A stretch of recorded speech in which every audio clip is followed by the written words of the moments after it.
Hello friends. Happy Friday. Tuning in, let me know. Welcome to our discussion about how mental health can affect your physical health. As you're popping in, say hello. Let me know that you're tuning in. If you're tuning in on the replay, type in the comments replay. I'd like to know who's popping in. What's up, Miss Casey? I think Casey should get the award for showing up first every time. Hello, hello, hello. As you're tuning in, say hello. How's everybody doing today? Thanks. I just put on some makeup and some earrings. Look at these earrings. The backings have these little stars. Aren't these cool? Do you shop on Shein? And if you don't, you should. Because these earrings were like $2 on Shein. So if you buy clothes from Shein, just hop on over to the jewelry part and just kind of shop to find like super cheap earrings. Now, I don't know if these are nickel free, and if they're not, I'm going to feel it, but you know what? Oh well. I'm super allergic to nickel. Does anybody else have that allergy? I know if I wear really cheap earrings, my ears will itch and they'll be in pain. And then when I was trying to figure out what the hell was going on with my eyes, a couple years ago, I had really bad breakout with eyeshadow, like any eyeshadow. I would like rip apart the sensitive skin on my eyelids, and I even went to a dermatologist and they did a skin patch test where they put like a huge panel of all of these different skin irritants on my back to see like what I was allergic to. And I learned that I was only allergic to nickel, which I already knew. What's up, Faye? I already knew, but I didn't know I was allergic to benzoyl peroxide, which is like an acne treatment. Didn't know that. And then I'm also allergic to a fragrance in lavender, which is terrible because I really love lavender.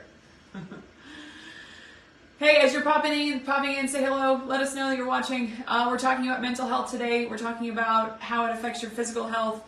And a lot of the times we usually think of these two kind of living in parallel of, you know, my mental health and my physical, and they're two different categories, but in reality, one talks to the other and the other talks to the other. So it's kind of like they go like this versus like this. And if you don't already think that way, then I hope this discussion will help you start to think that way, especially when it comes to living life in midlife and knowing the stress that comes along with midlife, knowing that you're no longer a kid and that adulthood is definitely taking a toll with all your stress and pressure and all those things. Like, what's up, Ashley? I hope you can take away from this conversation that there are things that we can do with our mental health to improve our physical health and vice versa. So they are certainly very much intertwined. And if you don't think that now you certainly will, okay? We're going to talk about a bunch of different aspects on how your mental health can affect your physical health. But really, the most important thing, and it's going to come down to this, and it's unfortunate that stress is the number one factor on how it affects your physical health. So pop it into the chat as you're watching on the live video or on the replay. Tell me what you're stressed out. What's going on? Trust this computer. That was weird. Okay, so tell me what you're stressed out about, okay? I get stressed out about a lot. I get stressed out about the pressures of opening my own business. I get stressed about, my children, raising competent adults. I get stressed about with my husband, like lots of things. So what do you get stressed out about? I'm just making sure I'm not on Do Not Disturb so I can see your comments. Yeah, I can see your comments. So what are you getting stressed about? What are the things that stress you out the most? What's up, Randy? And like I said, the things that stress me out the most are the things that like drive my blood pressure crazy or drives my anxiety crazy. The things that really get me stressed is you can feel it in your body. So, right, when you feel stressed out, what do you feel? Casey's stressed about bills? Yeah. What else are you stressed about? And I get it. Sometimes you probably don't want to admit what you're stressed about. This could be a sensitive topic for some of you. Especially the experiences you've been through, the things that you've been through in your life certainly do shape you, and your mental health has a lot to do with what you've been through, whether it's good, whether it's bad, whether it's, bad moments, good moments, we all go through it. And I think that's one thing that we are really getting better at is normalizing this. And to normalize things, meaning that you're not alone when it comes to stressful situations. You're not alone when it comes to mental struggles. You're not alone when you think about these things, although it feels that way, especially in the world of social media when all you see is everybody's highlight reel.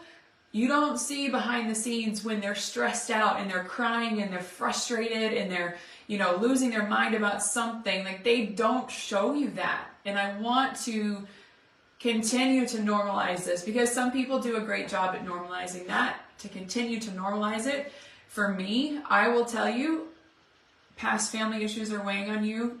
Faye gets stressed about and anxious about most things. Like, yeah, I'm on an anti-anxiety medication because and I'll be honest, like, I know I come from an anxious family. I know that I got a lot of my generalized anxious thoughts from how I was raised. But I've been through shit. Like, my dad passed away when I was in high school. And I have this deep-rooted fear that I'm gonna die when it's not my time. And when I have this, not serious, but I had a blood clot found in my lungs back in April of 2022. And to me, that was a sign of, oh shit, Julie, you're not in control. Oh my God, you have something that could potentially be killing you. And I'll admit to you that, like, I've had thoughts of, oh gosh, what if I have cancer right now and it's killing me? And it puts me into like an anxious tailspin. So I get stressed about it a lot, to the point where I'm seeing a therapist. And I like to be open about that because, for sure, we all need to know that having therapy or talking to somebody that's trained to help you is a necessity, and it's not shameful. It's not something to be scared to talk about. It's not something to be ashamed of, because we all need that kind of help. And this therapist I've been working with for the last 6 weeks has shown me in ways that I cloud my own reality.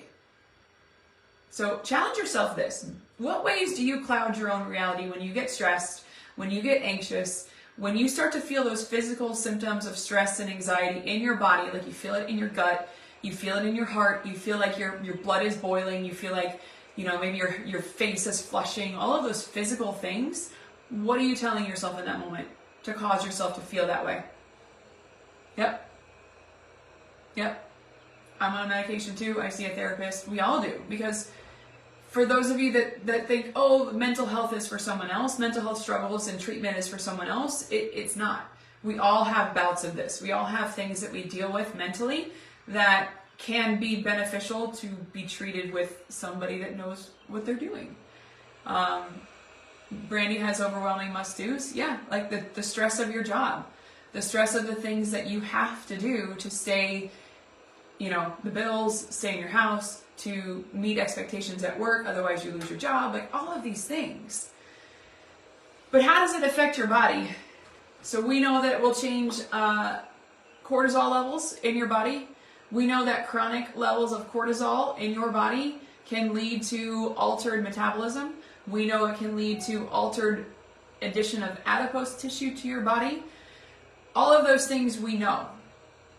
But if you're on a weight loss journey or maybe potentially want to lose weight, are you addressing your stress? Are you addressing the things that cause you anxiety?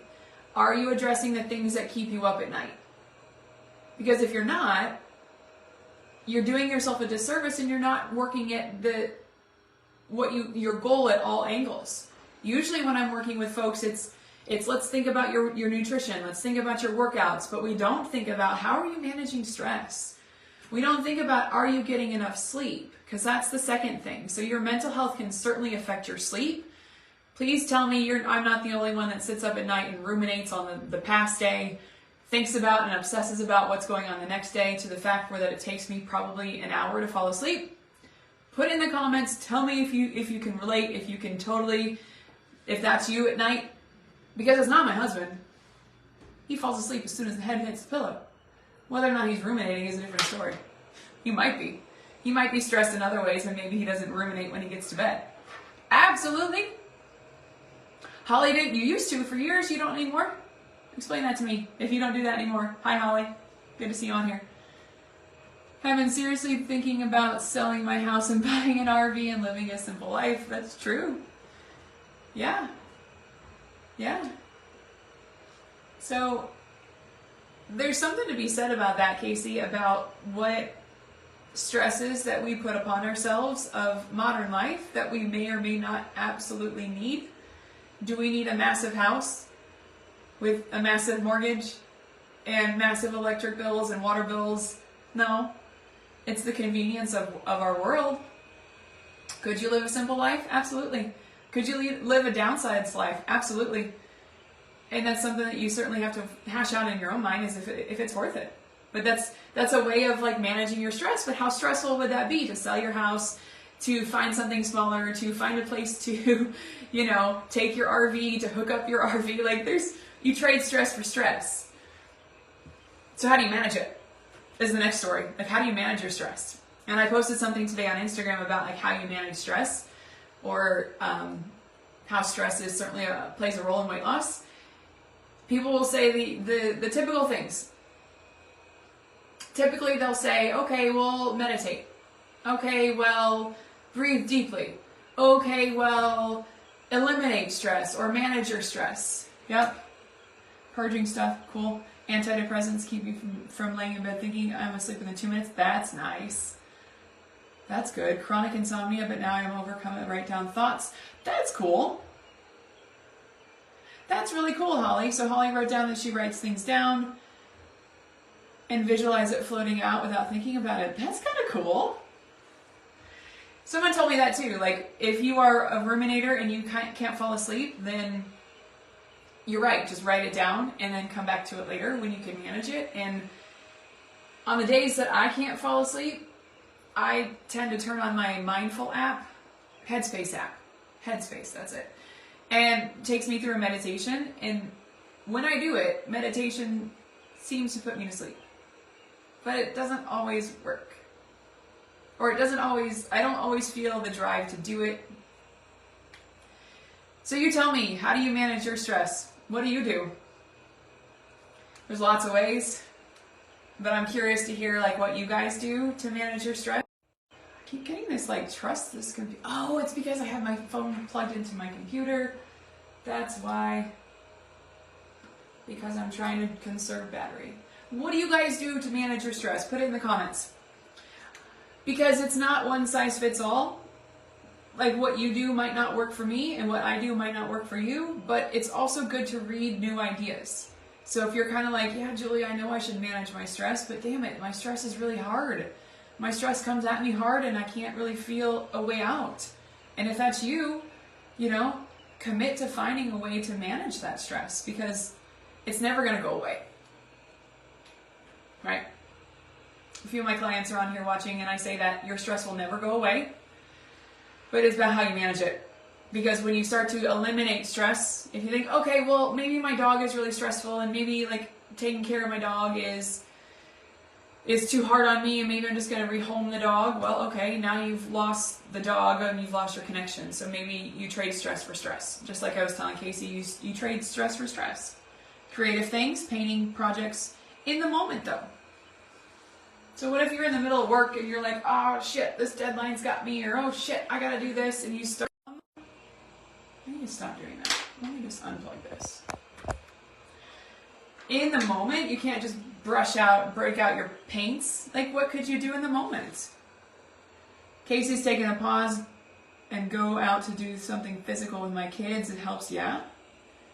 Faye tries to meditate, listen to calming music to get me back to sleep. When it doesn't work, I put on a podcast. Yeah. So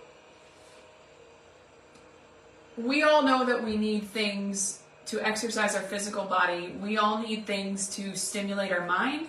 We all know that we need things as a creative outlet. So if you don't have all of those things kind of in a line, it's going to feel like you're missing something. And for a long time, I thought my stress outlet was always working out, which it still is. Like, working out is one of the things that will clear your mind of stress, and it's been proven to do so.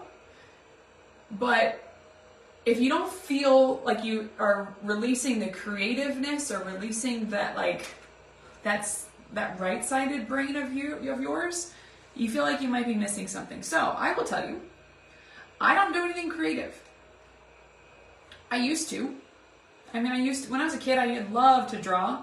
I loved to be creative with, like, redesigning my room. Like, I told Holly is an interior designer, and I told her, I was like, oh my God, that was like my first career desire. Like, I thought I wanted to be an interior designer until I talked myself out of it.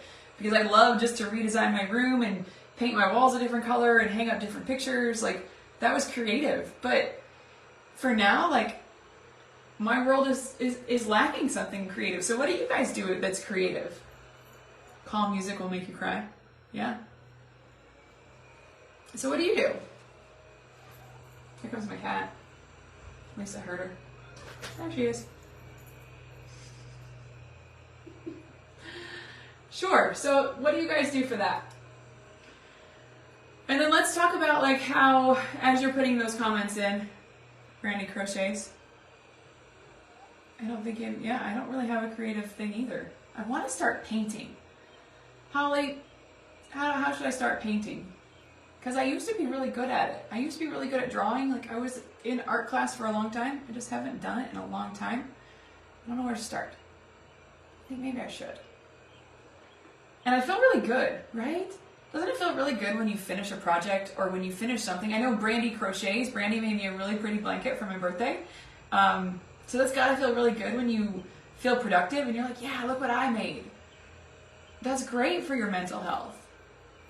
Tracy doesn't have a creative bone in your body, so find one. Maybe the itty bitty bones in your hand might be creative. It's a mindset thing.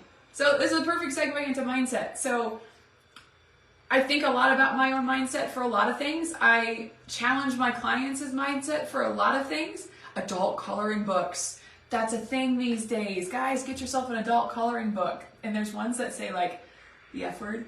Like, it's like, I don't give a fuck. And it's like these cute little, like, artsy fartsy pages. My cat is trying to knock over my phone. I think that, like, juxtaposition of, like, the swearing and, like, a pretty scene is really funny. What's up, Jen? What was I talking about? Oh, mindset. So for sure, mindset has a big role in your mental health. Mindset certainly has a lot to do with where you are mentally, with, you know, your goals, what you feel like you can do, what you feel like you can achieve, how it may or may not hold you back. Yeah, right? This cat never, as soon as she hears me talking to my computer or my phone, she's like, hi, I need to be part of this situation, but I don't want to show my face, I want to show my butt, right? Something string knotting, okay. Nancy's going to start painting. She's going to paint her dog's portrait. Cool. The biggest thing I love to do is I love to paint my house. Like, I love it. Like, I love painting a room a different color because it makes such a big impact, right? You're right. Here's my butthole. Cat's butthole. Gosh, I was going to say something. Oh, there's a woman at the gym. Her name is Kathy. And she is the most, experiential person. Like, she just wants to experience things, and she does juggling, she does water skiing, she does acrobatics, she does salsa lessons, she does all of these, like, things that you say, yeah, I'm gonna try that. She does it.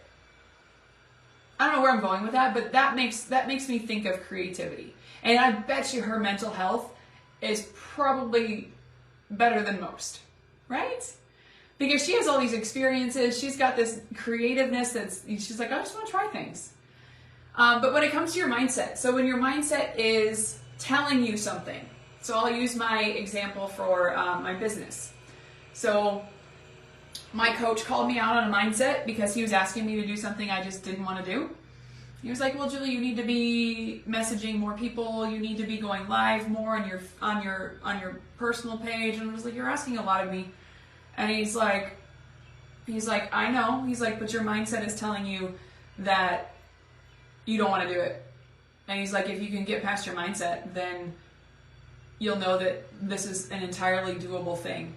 So how can that relate to your mental health? So do you ever let your mindset prevent you from doing things that potentially you should be doing or you want to be doing? So maybe a common example is a mindset with working out.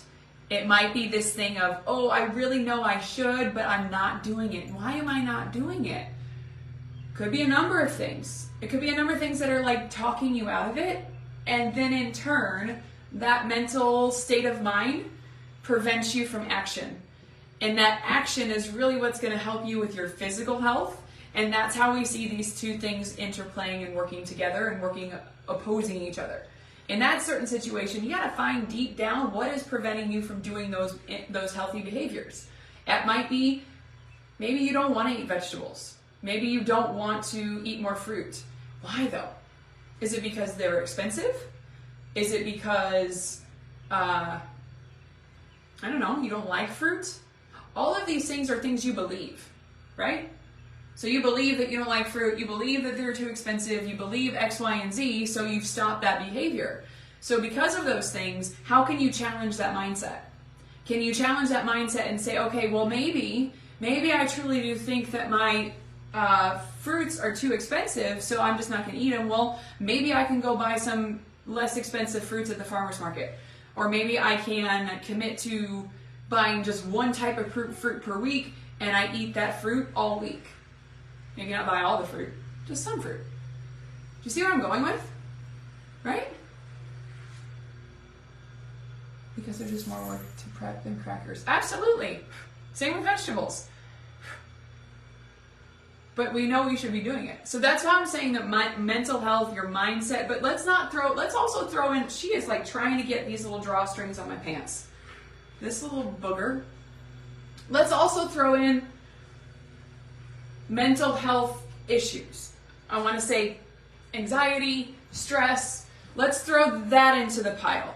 So what happens if you're experiencing stress, anxiety, and you're like, I know I need to do this. This is hard as it is. Do you think it's going to happen? When you're overloaded with this mental burden of stress, anxiety, anger, sadness, depression, all of those things, do you think you're going to do things that you don't normally do? Absolutely not. As soon as you get into that mental burden of something that's bothering you, stress, anxiety, whatever, you're going to avert back to normal status quo behaviors that are easy. Because your brain isn't going to want to exert the effort to try something new or try something novel because it's harder to do. So say, for example, you didn't have an exercise routine, but you're working at it. You're trying to get that exercise routine under your belt. You're really trying to be consistent, but then life throws you a curveball. Maybe your mother is in the hospital. Maybe, you lost somebody special to you. Maybe, you lost your job. Do you think you're going to consistently start working towards that habit again? No, you're not. So we can't stop curveballs, but what we can do is understand and acknowledge the awareness that this is happening and that it is okay to back down to your normal habits, but also remember that those normal habits that you fall back onto may or may not be supporting your health journey. What's my point?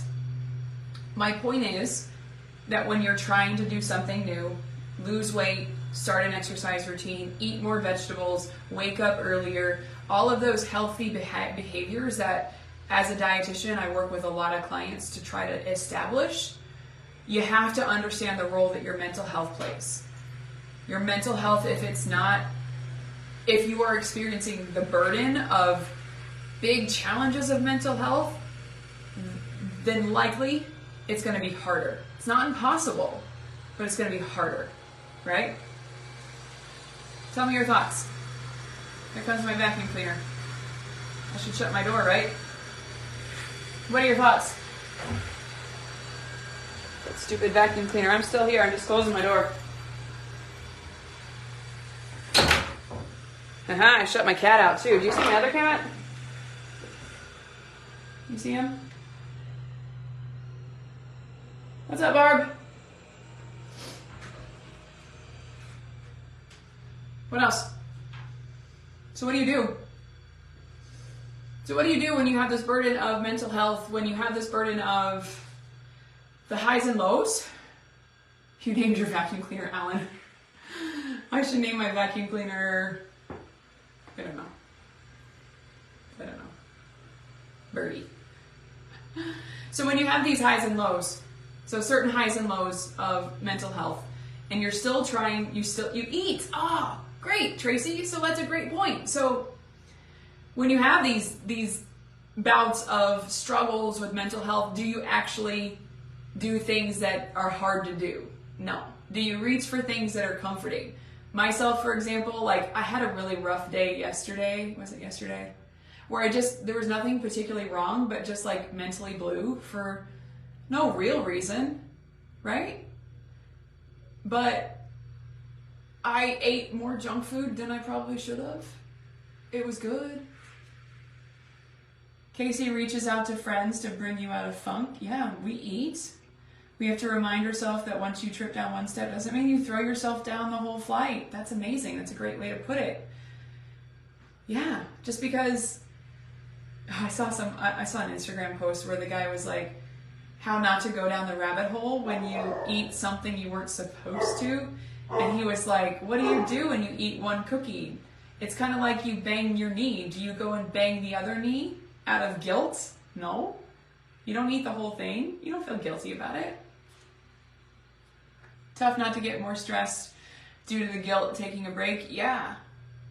Isn't that hard? Where you take a moment, you breathe, you take a mental health day, you take a mental health week, and then eventually you got to get yourself out of it.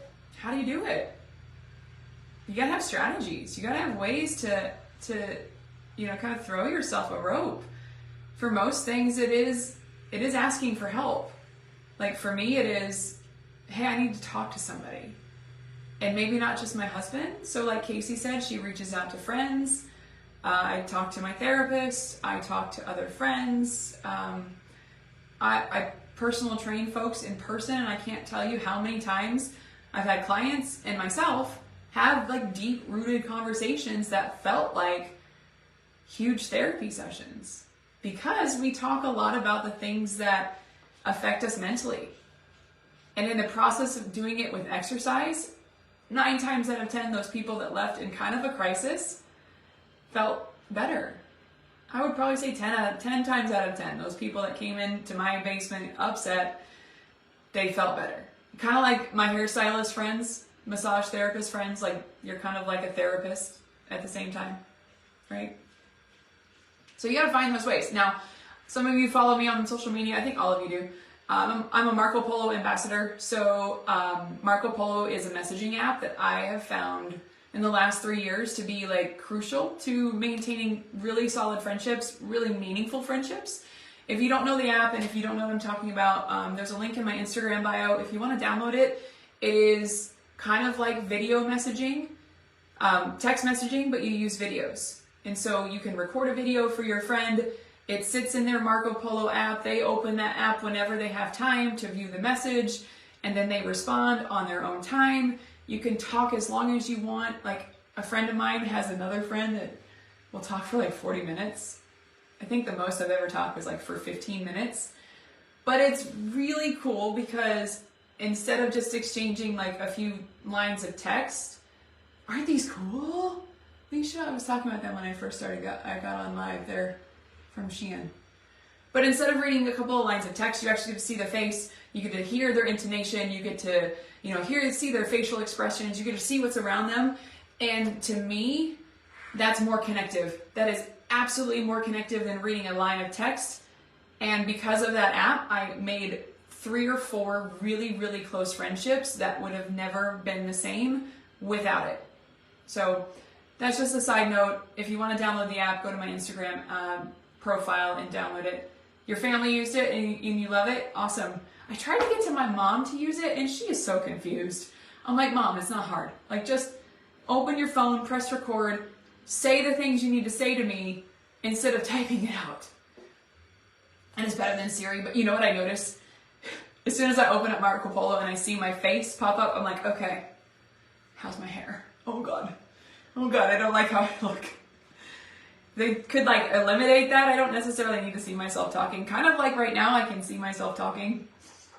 Anyways, so proven studies that show that our mental health can affect our physical health. We know that if we are stressed, heart disease, cortisol hormone levels go up, obesity happens. We know all of these things, but why do we not take it more seriously? Why do we not deal with it in more of a proactive response? that's a challenge to you. How do you proactively manage your mental health if you're not currently doing so? Because it's so important. It is so important because you know the consequences. And we see the consequences every day of mental health that hasn't been proactively treated, mental health that hasn't been, what's the word I'm looking for? Intersected before the worst can happen. We all know what happens. We see it on the news. We don't want to be those people. We don't want those people around. We want people to thrive and that's my pie in the sky hope, that we all can challenge and heal our mental health. I'm not a therapist, but I certainly do feel like it sometimes, because it's that much on the forefront of my mind of how are my clients doing with their mental health? How can I check in to make sure they feel supported? How do they make sure they feel that they've got somebody in their corner? Because we know connection like this, meaningful connection, makes a big deal with our mental health, and then in turn with our physical health. What questions do you guys have? What experiences do you maybe want to share? Put it in the comments. I've been chatting for 30 minutes. Does it work the other way too? Better physical health leads to better mental health. I would think so. So we all have this constant barrage of just, you need to be healthy, you need to be healthy, you need to be healthy for a longer life, you need to be healthy. It's like, so when you don't have that constant nagging of, oh, I need to lose weight, or, oh, I need to do this to be healthy. Like if you don't have that constant battle of mental health chatter and clutter, absolutely, I feel like it will influence your physical health. And then you can get out of your own way to do those behaviors that we know will support physical health. And we know that as soon as we start to see positive changes, not only physically and mentally, but like maybe your mood is better more often. Maybe you don't feel so sad or depressed. So then when we feel that, then we can act upon that, right? Then we can act to do those healthier behaviors. Maybe go to bed early, maybe eat some more fruits and vegetables, maybe get some exercise or sunshine in your body. So certainly that mental health can affect those behaviors and maybe feel more motivated to do so. Obviously, it can work the other way if your mental health, certainly if you are in bad physical health, I would imagine that it can go the other way with influencing how you feel. I know if I was in like a terrible physical health situation, I would probably be kind of depressed. Especially with like folks I follow on social media that potentially, that may be battling a cancer diagnosis. Like I can't imagine how hard it is to be strong, right? There is proven studies that if you actually touch nature, like get your feet in Mother Earth, that it helps your mental state. Like, I don't mean just get outside with your shoes on and walk. I mean like go barefoot walking in the grass, barefoot walking in sand, barefoot walking on rock to just stimulate your connection. There's something about that that's different than doing it with a shoe on. I read a study about that and I was pretty amazed. It's called grounding. Look it up. It's true. If you ground yourself in earth, in something outside daily, it's been shown to have a positive correlation to your mental health. Yeah. Imagine that. So why do you think kids don't have some kids don't have mental health struggles? At least not the way that adults do. Obviously adults have different demands and different things, but kids tend to be more carefree because maybe they don't know any better. But they're outside, they're moving, they're eating according to their physical body. Like they stop when they're full. They could eat. They're not the type of person that would eat ice cream and cookies until they're like bloatedly full. I don't know where I'm going with that. But it's true. Casey said our kids are helping me dig holes this week. It's been a great week. Yeah. What other experiences? What other things? I know I saw some comments come in thinking about things working with the granddaughters when she's unhappy. It's basically a change of scenery. Yeah. Yeah. Change of scenery. Yeah. Aw, you're fun. I missed you guys on these lives. I was in Seattle last weekend, and I don't think I did one the week prior. So, joyful. Yeah. Cool. What else? I think that's really all I've got to say today. I really do like these earrings.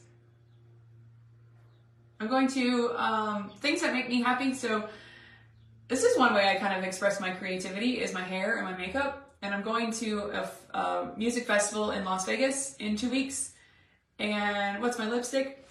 It's called Lip Sense. And I think it's called Milk Rose. It's like this liquid lipstick that just sticks to your lips really well and you put a gloss over it. It's really good. I'll send you a link, Holly.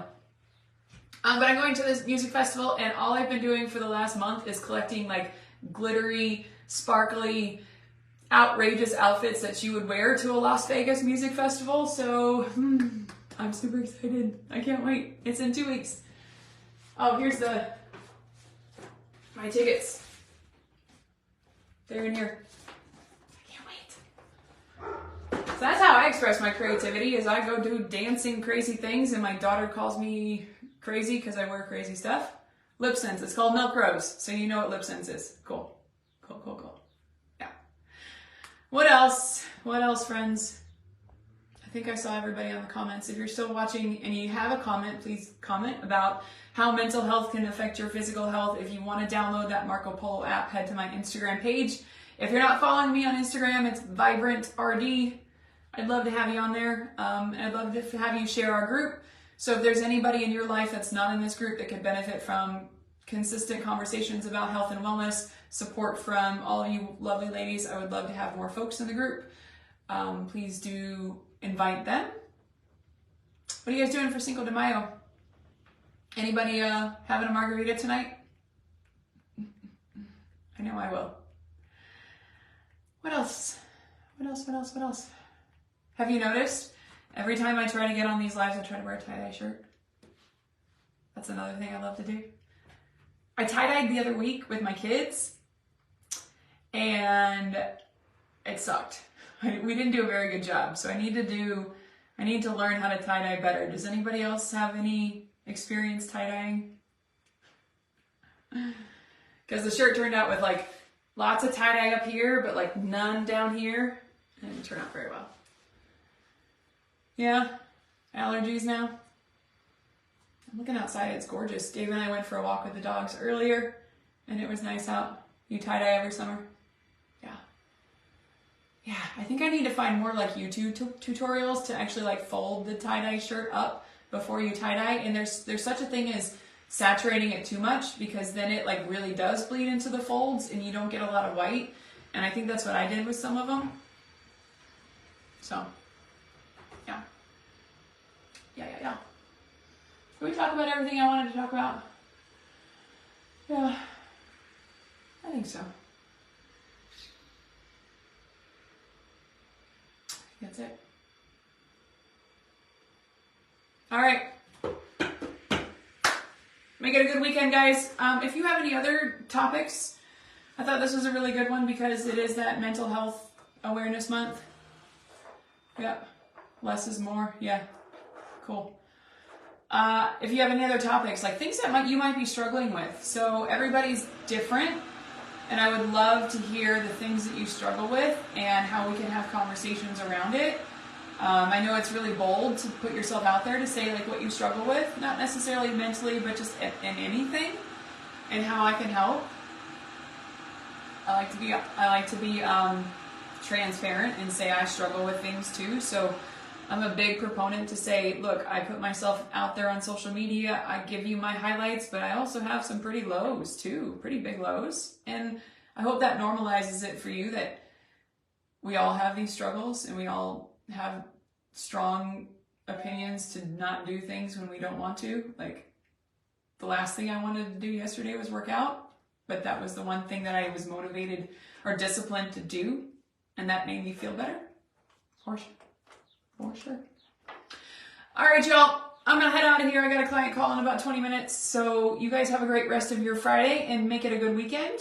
Post in the group if you have an idea for another live discussion, and we will keep these coming to you. Have a good one, ladies. Talk to you soon.